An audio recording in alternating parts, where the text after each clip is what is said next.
நம்ம முன்னோர்கள் எத்தனை பேர் எங்கெங்க வாழ்ந்துருக்காங்க.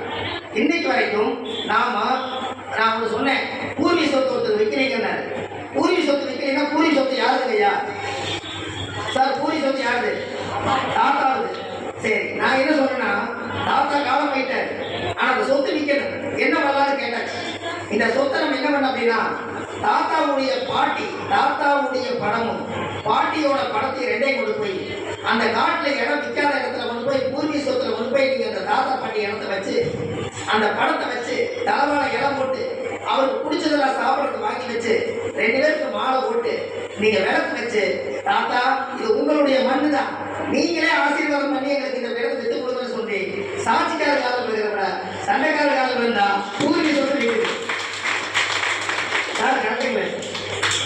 ஏன்னா அவங்க அந்த இடத்தை காப்பாற்றி வைக்கிறதுக்கு உயிரோடு இருக்கும்போது என்ன பாடுபட்டு இருப்பாங்க. அவனை மறந்துட்டு ஜோசியர்கிட்ட வந்து பூர்வீக சொத்தை விற்க மாட்டேங்குதுன்னு கேட்டா அந்த இடத்த மறக்கல, அந்த தாத்தா பாட்டி நீங்க மறந்துட்டீங்க. அதாங்க ஐயா சார், கரெக்டா இல்லையா? அப்போ இப்போ